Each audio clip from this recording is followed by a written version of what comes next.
नमस्कार। आज हम अध्याय 1 जो महिलाओं का कार्य स्थल पर लैंगिक उत्पीड़न निवारण प्रतिशोध अधिनियम 2013 है का अध्ययन करेंगे। अध्याय 1 में प्रारंभिक है। प्रारंभिक का जो अध्याय जो अधिनियम है उसकी धारा क्या कहती है। अध्याय 1 की धारा 1 संक्षिप्त नाम, विस्तार और प्रारंभ। इनका क्या मतलब है। उपधारा 1 में इस अधिनियम का संक्षिप्त नाम महिलाओं का कार्यस्थल पर लैंगिक उत्पीड़न निवारण प्रतिशोध अधिनियम 2013 है। अब हम इसको विस्तार से ये कहेंगे कि भाई जो धारा 1 है संक्षिप्त नाम, इस अधिनियम को हमें ना महिलाओं का कार्यस्थल पर लैंगिक उत्पीड़न अधिनियम 2013 कहेंगे। शॉर्ट में अगर कहा जाए, संक्षिप्त में कहा जाए तो इसको हम पॉस भी कहते हैं। तो इसमें कोई दो राय नहीं है, पॉस और दोनों एक ही है, ये इसको शॉर्ट में बोला गया है।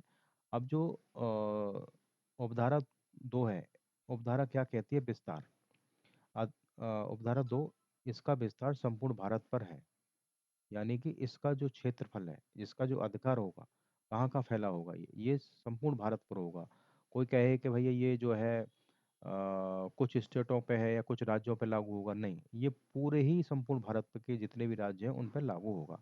उपधारा 3 क्या कहती है, यह उस तारीख को प्रवृत्त होगा जो केंद्र सरकार राजपत्र में अधिसूचना द्वारा नियत करे। अब ये यहाँ तक हमें ना एक धारा 1 है, इसके जो सबसेक्शन जो उपधारा है 3 तक हमने पढ़ा। तो अब हम इसको हम ना इंग्लिश में भी थोड़ा सा देख लेंगे, इंग्लिश में भी इसको पढ़ सकते हैं हम। चैप्टर 1 प्रिलिमिनरी 1 है short title, extent and commencement. Subsection 1 क्या कहता है, this act may be called, यह एक्ट कहा जाएगा sexual harassment of women at workplace prevention prohibition and redressal act 2013। अब हम बात करेंगे इसके विस्तार की, एक्सटेंड की। सबसेक्शन 2 क्या कहता है, it extend to whole of India, ये संपूर्ण भारत पर होगा। यानी कि संपूर्ण भारत का मतलब है जितने भी स्टेट भारत के अंदर आते हैं उन सभी पे लागू होगा। ऐसा नहीं है कि कोई स्टेट रह जाए कि भैया कुछ स्टेटों के लिए इनको बनाया गया है, ऐसा कुछ नहीं है, ये संपूर्ण भारत के लिए ही है।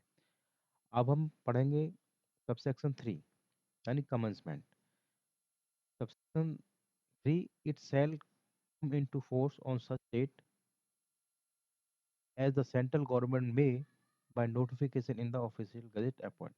यह उस कब फोर्स होगा, ये कब आएगा, जिस दिन सेंट्रल गवर्नमेंट नोटिफिकेशन द्वारा इसको लागू करेगी या नियत करेगी इसको, ये उसी दिन से ये प्रवृत्त होगा, यानी कि इसको चालू किया जाएगा, उसी दिन से माना जाएगा। अब हम डेफिनेशन की पढ़ेंगे। डेफिनेशन सब का सेक्शन है 2। अब इसको हम अगले चैप्टर में पढ़ेंगे या अगले वीडियो में विस्तार से बताएंगे कि डेफिनेशंस क्या हैं। ठीक है, के लिए जय हिंद।